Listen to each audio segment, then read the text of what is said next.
Le régime iranien est affaibli, mais il n'est pas vaincu. Mais il y a une autre révolution au Moyen-Orient. C'est la révolution d'Israël dans le monde arabe.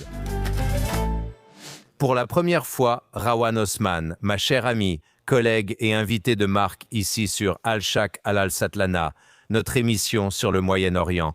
Nous avons une opportunité dont tu parles depuis longtemps, bien avant que j'aie le plaisir de te rencontrer. Mais tu parles de révolutionner l'image d'Israël dans le monde arabe, en tant que membre autochtone du Moyen-Orient, de toutes les minorités à travers le Moyen-Orient, et même en tant que compagnon de route de la majorité arabe musulmane du Moyen-Orient. Et ici, nous avons peut-être un moment sans précédent où Israël, avec toute sa technologie, avec sa puissance militaire, avec son audace, a vraiment neutralisé le régime iranien.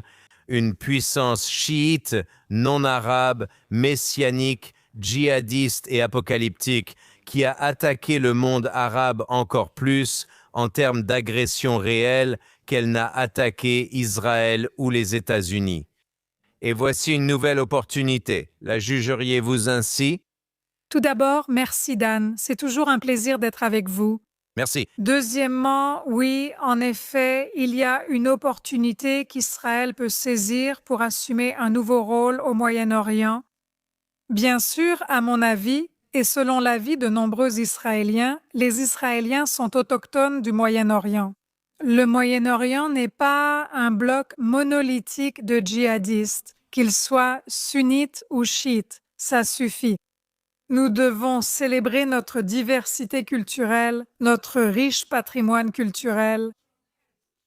Et Israël a commencé ce processus en y reprenant racine dans la patrie ancestrale des Juifs. Et cela devrait inspirer les autres, non pas à chasser les sunnites et les chiites de la région, mais à leur apprendre qu'avant l'arrivée de l'islam dans notre région, ils existaient déjà. Et ils ont le droit de vivre et de prospérer ensemble ici sans que personne n'élimine l'autre. Donc Israël est une source d'inspiration et aujourd'hui nous sommes à ce carrefour où l'ennemi n'est plus Israël, contrairement à ce que l'axe de la résistance a dit au monde. Depuis si longtemps, mais surtout depuis la révolution islamique de 1979, aujourd'hui, alors que les masques sont tombés, le monde arabe, le monde sunnite, avant tout, a compris que l'ennemi de l'humanité, de la civilisation, de la modernité, c'est la République islamique d'Iran et ses supplétifs dans la région. Alors, ayez là, construisons ces ponts, ouvrons ces canaux, parce que ce moment ne se représentera pas et nous ne le laisserons pas passer sans saisir l'opportunité et changer la réalité, surtout pour les générations à venir. Vous savez, on pose la question, pourquoi ce moment a-t-il mis autant de temps à émerger? Dans le sens où la révolution islamique a eu lieu en 1979, s'est poursuivie en 1980 avec le retour du grand ayatollah Khomeini de Paris. Les communistes de cette révolution n'avaient pas compris que, quelques mois plus tard, ils seraient emprisonnés par leurs compatriotes islamistes. Et beaucoup ont été exécutés. Et le monde arabe a alors été témoin d'une mainmise, d'une prise de contrôle de leur pays par ce régime chiite radical, messianique et apocalyptique. À cause de leur stratégie par procuration en plaçant le Hezbollah au Liban et en prenant en quelque sorte le Liban en otage. De son propre peuple, de la majorité de la population composée de chrétiens, de sunnites et de druzes. Et de tant d'autres aux alaouites, tant d'autres au Liban qui sont arabes et non arabes, mais ensuite capturés par la résistance islamique, soi-disant de l'Iran. Même chose en Irak. Vous avez les forces de mobilisation populaire. D'une certaine manière, ils contrôlent maintenant le Parlement irakien. Je parle du régime iranien. Même chose ensuite, ils ont étendu leur contrôle à Gaza, où ils ont une organisation sunnite issu des frères musulmans appelé Hamas, qui est devenu un proxy du régime islamique. Et bien sûr, les Houthis au Yémen. Et cela s'étend même jusqu'en Amérique latine, où ils ont un soutien et une domination considérables. Alors la question est, pourquoi a-t-il fallu tant d'années à ces pays arabes en particulier pour dire stop, ça suffit? Ils le disent discrètement maintenant, mais pourquoi ne l'ont-ils pas fait ces 47 dernières années? Je pourrais ajouter que jusqu'à récemment, le régime Assad en Syrie était aussi une armée iranienne. Pourquoi ont-ils implanté le Hezbollah, par exemple, au Liban et soutenu, financé, entraîné, fait grandir et encouragé le Hezbollah jusqu'à ce qu'il devienne plus fort que l'État libanais? Pourquoi ont-ils fait cela? Par dépit envers les Libanais? Non. Pourquoi ont-ils soutenu le Hamas alors que c'est une organisation sunnite affiliée aux frères musulmans? Et toute personne qui connaît un peu l'islam sunnite et chiite comprend qu'ils ne sont pas les meilleurs amis du monde, disons-le comme ça. Pourquoi soutiendraient-ils des groupes affiliés aux frères musulmans en Jordanie ou en Égypte? Pourquoi soutiendraient-ils un régime aussi corrompu que le régime Assad, qui était essentiellement composé de criminels? C'étaient des trafiquants de drogue. C'était un cartel de la drogue qui coopérait et collaborait avec le Hezbollah, finançant leurs opérations terroristes grâce à la drogue, grâce aux stupéfiants.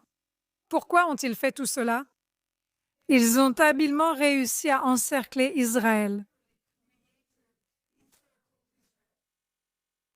Ils veulent chasser les Juifs de la région. Pourquoi Khomeini a-t-il instauré la célèbre journée d'Al-Quds, la journée de Jérusalem? Pourquoi cette obsession pour Jérusalem? Peut-être que cela remonte à la rivalité entre les mondes sunnites et chiites. Imaginez que les Iraniens sont en concurrence avec une majorité sunnite. Le poids démographique du monde sunnite est tel que les chiites ne peuvent pas rivaliser même si chacun avait 10 enfants.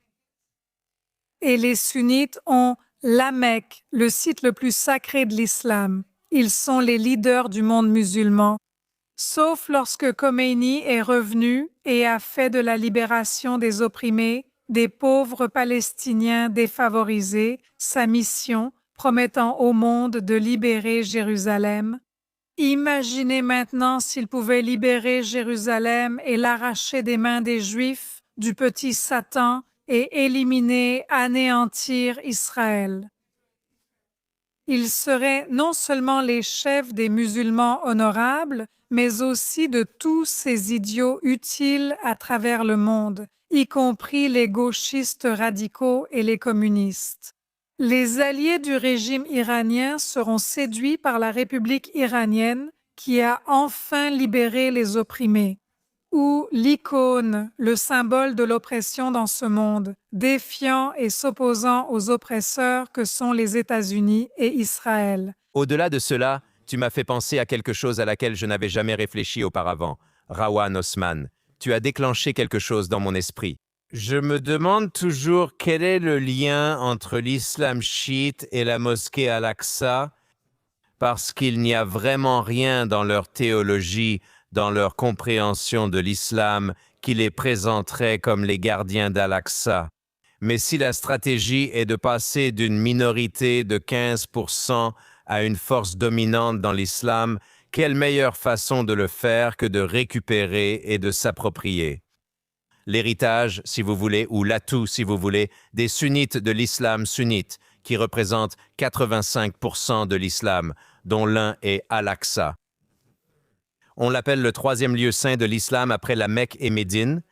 Les chiites ont Karbala en Irak. Mais là, vous avez éveillé quelque chose dans mon esprit qui me fait penser que le régime iranien se dit « Attendez une seconde.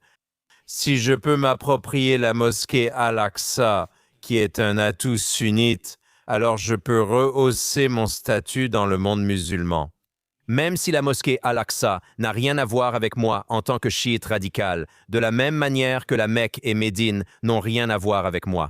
Mais ils disent non, c'est la nouvelle stratégie. Je peux me présenter et faire passer la majorité sunnite pour les méchants en prenant la cause palestinienne sous mon aile, ce qui est exactement ce que les Iraniens ont fait. Exactement ce que Khomeini a fait. la journée d'Al-Quds. Tout cela fait partie de sa stratégie. Il a détourné la cause afin de diriger le monde musulman. Donc, quand vous les décrivez en disant qu'ils sont messianiques, apocalyptiques, on pourrait ajouter génocidaires, etc. Pourquoi cette obsession? Ils ne sont pas comme le régime d'Assad. Ce ne sont pas des criminels. Ils le sont. Des idéologues, nous les voyons comme des terroristes parce que c'est ce qu'ils font, ce dans quoi ils sont impliqués depuis 1979. Mais à leurs propres yeux, de leur point de vue, ils pensent qu'ils sont les bons qui se battent pour une bonne cause contre les Juifs maléfiques. Donc, diriger le monde musulman est naturel et c'est naturellement leur rôle. Je sais que c'est un peu contre-intuitif, mais c'est ainsi que je comprends les choses en grandissant dans le monde arabe. Et c'est cohérent avec la langue qu'ils utilisent. Ils font honte à chaque pays arabe qui est ouvert à la normalisation. Elles étaient très en colère, déçues par les pays arabes qui ont rejoint les accords d'Abraham. Et elles ne les ont pas seulement couverts de honte à cause de la cause palestinienne, mais le langage qu'elles utilisent, c'est le reproche d'abandonner l'un de vos sites les plus sacrés. Mais eux, les Iraniens, ne feraient jamais cela parce qu'ils sont les bons musulmans qui ne se sont pas compromis avec les capitalistes. C'est fascinant. Parce qu'une grande partie de ce que nous pensons être le conflit arabo-israélien est en réalité un conflit interne entre Arabes ou entre Arabes et minorités à travers tout le Moyen-Orient. Cela n'a vraiment rien à voir avec Israël en tant que tel. Mais Israël est la cible facile autour de laquelle beaucoup au Moyen-Orient peuvent se rassembler de manière négative afin de détourner l'attention des véritables conflits intra-arabes, intra-musulmans. Tension et violence. Et je pense que c'est ce que nos amis en Occident doivent comprendre. Ce Moyen-Orient est bien plus complexe qu'il n'y paraît. Maintenant, lorsque nous passons à ce que vous avez présenté comme une véritable opportunité pour le peuple juif et pour Israël de s'affirmer et de s'ancrer comme un véritable membre autochtone du Moyen-Orient. Dans la langue native du Moyen-Orient, qui est principalement l'arabe, cela nous offre une nouvelle opportunité. Expliquez comment cela peut fonctionner alors que, jusqu'à présent, cela n'a pas bien fonctionné. Laissez-moi vous donner un exemple. Après le 7 octobre, Khaled Machal a été interviewé sur une chaîne saoudienne, l'une des plus grandes du monde arabe. L'intervieweuse l'a vraiment poussé dans ses retranchements. C'est l'une des meilleures. Et elle lui a dit Monsieur Machal, vous n'avez pas consulté les Gazaouis avant de leur imposer une guerre aussi dévastatrice. Et dans sa tentative de se sortir de cette impasse, il a dit « Nous avons dû faire ce que nous avons fait le 7 octobre, vous ne comprenez pas. » C'est un complot talmudique contre Al-Aqsa. Ils étaient sur le point de détruire Al-Aqsa. Maintenant, nous connaissons cette vieille rumeur qui a été répandue par le grand moufti de Jérusalem, quelqu'un qui pourrait même être plus méchant que Khomeini. Mais de quoi parlait Khaled Machal? Pourquoi en a-t-il parlé alors? Peu importe. Il sait que cela a été efficace dans les années 20 et que le grand moufti de Jérusalem a réussi à mobiliser les masses pour attaquer les Juifs. Et cela a conduit, entre autres, au massacre d'Hébron en 1929. Lorsque Khaled Machal mentionne qu'il s'agit d'un complot talmudique et qu'il s'en sort sans problème, moi, en tant qu'Arabe, je me suis sentie embarrassée par notre manque de connaissances sur le judaïsme. Une journaliste intelligente et instruite ne l'a pas interrompu pour lui demander comment il pouvait y avoir un complot dans le Talmud contre Al-Aqsa alors que le Talmud a été écrit bien avant même qu'Al-Aqsa n'existe. Je donne cet exemple pour illustrer à quel point le monde arabe connaît peu le judaïsme, à quel point le monde arabe connaît peu Israël, et pourtant ils pensent tout savoir, y compris sur le Talmud. Ils pensent que c'est ce livre mystérieux rempli de complots. Et parce que quelques idiots en Occident sélectionnent, mettent en avant et interprètent quelque chose de bizarre du Talmud, alors ça doit être ce livre rempli de complots que les Juifs utilisent contre nous. Ils ne comprennent pas que le Talmud se compose de très nombreux livres, de commentaires. Ce n'est pas quelque chose que vous pouvez comprendre. Même un érudit rabbinique sérieux ne comprend pas forcément le Talmud. Pourtant, les Arabes, les musulmans, des gens qui n'ont jamais parlé à un Juif, prétendent tout savoir sur Israël. À cause de dirigeants comme Khaled Mashal, comme Khomeini, Khamenei, Hassan Nasrallah, qui, s'ils lisent un ou deux articles par mois écrits dans Haaretz, publiés dans Haaretz, ils pensent en savoir assez sur Israël. Il est temps que nous reprenions le micro. Il est temps que les Israéliens racontent leur propre histoire. Vous savez, il y a de nombreuses années, l'un de mes mentors était mon premier ami israélien, Yossi Khaledi, pour qui j'ai beaucoup d'amour et de respect. Et nous nous sommes rencontrés parce qu'il a écrit ce livre, Lettre à mon voisin palestinien. Et ce que Yossi a suggéré, proposé aux Palestiniens, c'est qu'ils écoutent son histoire. Permettez-moi de raconter ma propre histoire si vous voulez que j'écoute la vôtre. Maintenant, nous allons élargir cela et nous adresser au monde arabe, pas nécessairement pour dialoguer avec eux, mais pour transmettre notre histoire. Les lois et politiques d'antinormalisation qui ont déjà été mises en place dès les années 50 ont empêché les contacts de personne à personne entre Arabes et Israéliens, même à l'étranger. Et je pense que l'objectif était de déshumaniser le Juif, de déshumaniser l'Israélien et de faire passer toutes les histoires absurdes qui circulent dans le monde arabe et musulman. D'où viennent-elles? C'est une concoction. C'est un mélange d'anciennes histoires antisémites chrétiennes qui venaient d'Europe principalement, mais aussi de cette haine ou de ce statut inférieur qui était attribué aux gens du livre Alil Kitab, aux chrétiens et aux juifs sous domination musulmane. C'est-à-dire dhimmi, ce qu'ils appellent le statut de dhimmi. La dhimmitude, donc inspirée par le statut de dhimmi, inspirée par l'antisémitisme chrétien européen, et à cela s'ajoutent toutes les conspirations, la haine à motivation politique contre les Juifs. Une fois que les dirigeants arabes ont appris l'existence du mouvement sioniste, des projets sionistes, même avant la création de l'État juif, toutes ces rumeurs, ces théories du complot et ces rumeurs qui ont été délibérément répandues contre les Juifs pour inciter à la haine, pour essayer de vaincre, de s'opposer au projet sioniste, nous ont menés là où nous en sommes aujourd'hui. Mais après 70 ans d'éloignement, où les gens croient vraiment, surtout dans les zones rurales en Syrie ou en Irak, je serais surprise si quelqu'un au Liban croyait cela.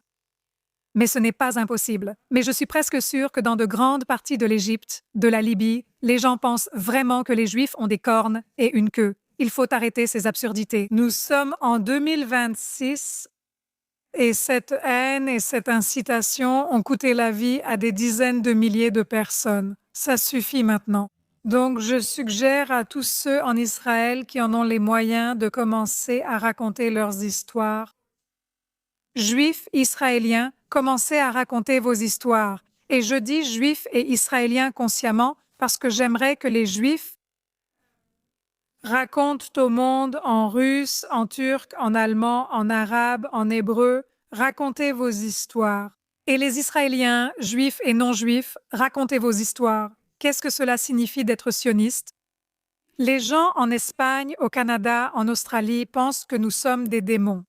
Je me considère comme une sioniste fière. Je dis au monde ce que cela signifie pour moi. Combien de personnes vais-je atteindre? 1 million?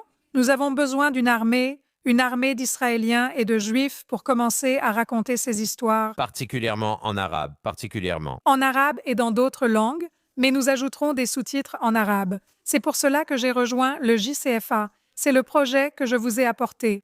Commençons à expliquer à ceux qui pensent que nous sommes des monstres ce qu'est le judaïsme et ce qu'est le sionisme.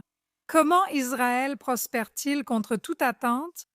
Je pense que cela aide vraiment si nous humanisons les Israéliens et si nous expliquons aux gens ce qu'est ce pays. Pourquoi, parmi tous les endroits de cette planète, les Juifs sont-ils revenus ici?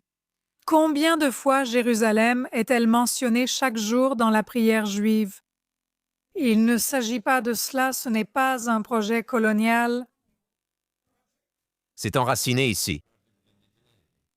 Les Juifs ne sont pas venus ici pour dépouiller un pays, pour voler les richesses de cette terre arabe de Palestine. Que désignons-nous par Palestine, le mandat britannique de Palestine? Je me souviens de cette déclaration très célèbre et encore aujourd'hui virale de Golda Meir. Que voulez-vous dire par palestinien? Je suis palestinienne. Nous avions un passeport palestinien. Donc, notre problème, c'est surtout l'ignorance parmi la population. Et c'est bien plus compliqué chez les antisémites professionnels, chez les dirigeants, qui prospèrent en excitant les Juifs. Faisons la distinction. Parlons-nous des universitaires occidentaux ou arabes. Imaginez dans le monde arabe, les universitaires prennent des livres comme les Protocoles des sages de Sion au sérieux. C'est de la littérature courante. J'ai acheté mon propre exemplaire des Protocoles des sages de Sion et de Mein Kampf d'Adolf Hitler en arabe pour moins d'$1 à Damas. C'est l'un des livres les plus populaires dans le monde arabe. On l'a trouvé partout dans la bande de Gaza pendant la guerre la plus récente contre Hamas. Cela ne me surprend pas du tout. On le trouve à chaque coin de rue dans les villes arabes. Je ne dirais pas ça. Je ne peux pas imaginer que vous trouviez Mein Kampf aux Émirats arabes unis, à Bahreïn ou même en Arabie saoudite. Elle était sur le point de s'y joindre. Je pense que c'est un point très important que tu soulèves parce nous parlions avec de très très bons amis et collègues.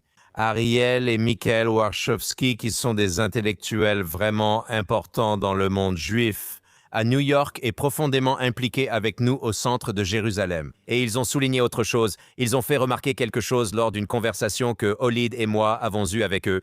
Et c'est qu'il y a maintenant un tournant dans certaines parties du monde arabe, en particulier dans le Golfe, où il y a une réforme du système de production des manuels scolaires, du discours et du milieu universitaire. Là-bas, ils évitent la diabolisation des Juifs et accueillent les Juifs pour qu'ils racontent leur propre histoire en arabe. Ce n'est pas seulement une tentative d'arrêter de diaboliser le Juif. Je pense que les Émirats arabes unis en particulier ont réussi parce qu'ils ont promu la tolérance en soi, la tolérance, accepter l'autre, quel qu'il soit. Et cette approche est absente dans le monde arabe, dans les pays arabes qui sont loin de rejoindre les accords d'Abraham. Ce n'est pas l'antisémitisme que nous devons combattre dans ces pays, c'est l'intolérance et la haine de l'autre, de celui qui est différent. Prenez l'Égypte, par exemple. Même s'ils sont en paix avec Israël, c'est une paix froide. Regardez comment les Coptes sont traités jusqu'à aujourd'hui. C'est un problème urgent parce que ce sont vos concitoyens qui sont persécutés et maltraités au quotidien. Donc, s'ils s'attaquent à ces problèmes, je pense qu'ils auraient déjà fait un très, très, très grand pas vers l'acceptation des Juifs également. Parce que ce sont les Juifs, les Yézidis, les Kurdes, les Alaouites, les Ismaéliens et bien d'autres encore. Les Juifs ainsi que les Druzes. Mais bien sûr, les Druzes, les Bahaïs, nous avons un patrimoine culturel abondant, non seulement religieux, mais aussi ethnique. Donc le problème est aigu, imminent. Ils doivent y faire face. S'ils le font pour toutes ces personnes, pour tous ces autres, alors il serait beaucoup plus facile d'accepter aussi la juive. Mais revenons à la juive, parce que nous sommes maintenant assises à Jérusalem. Et le problème, l'incitation contre Israël a conduit à une guerre dévastatrice. Et j'étais certaine, le 7 octobre, quand j'ai vu ce que le Hamas a enregistré et partagé, que cette guerre allait s'étendre. Inévitablement, c'était censé être une guerre finale contre Israël. Mais retournement de situation, c'est une guerre finale contre l'axe du mal, l'axe de la résistance, qui s'oppose à l'existence d'Israël, mais aussi à la modernité. Parce que nous faisons face à une guerre dévastatrice, il est urgent de trouver une solution à l'antisémitisme, à l'antisionisme dans le monde arabe. Comment faire? Mon remède, c'est de leur parler. Racontez votre propre histoire. Reprenez le micro et dites-leur que je vais accepter votre récit.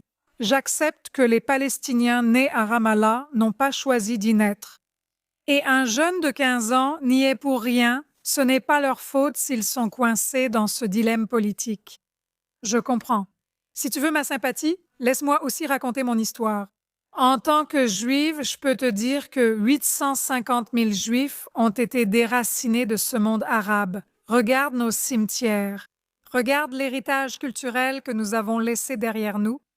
Demande à tes grands-parents à propos de leurs amis juifs. Est-ce que c'était de bonnes personnes? Demande-leur à propos du boucher juif, de l'avocat juif, du médecin.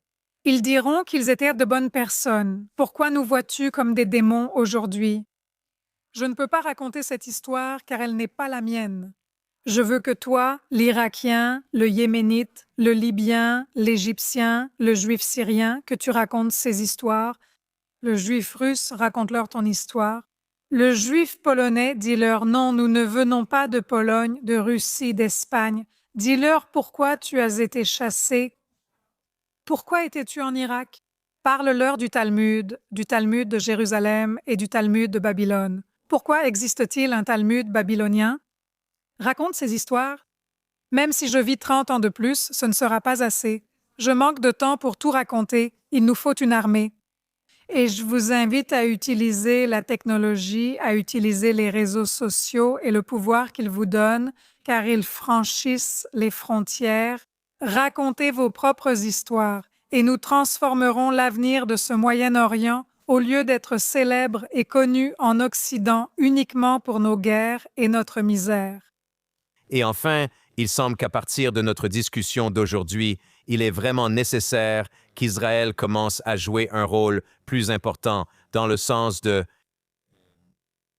adopter une stratégie de tolérance zéro face au type de propagande, d'incitation et de délégitimation qu'Israël a toléré par le passé comme une question de politique. Et de vraiment prendre un rôle de leader au Moyen-Orient, et non simplement un rôle minoritaire dans la région.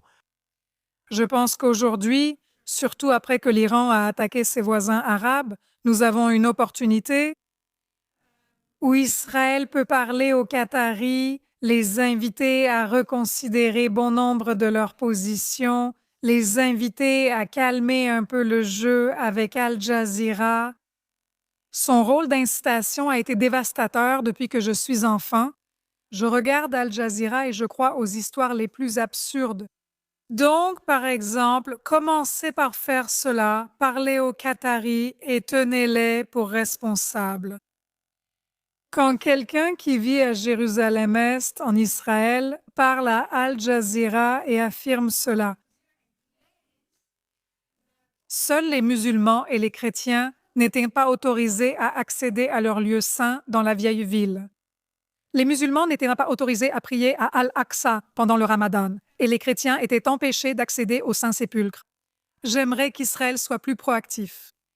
Ils ont publié sur X. Les ministères ont communiqué que personne n'aura accès au lieu saint de la vieille ville pour des raisons de sécurité, y compris les Juifs qui ne sont pas autorisés à se rendre au Kotel, c'est-à-dire au mur occidental, pour prier.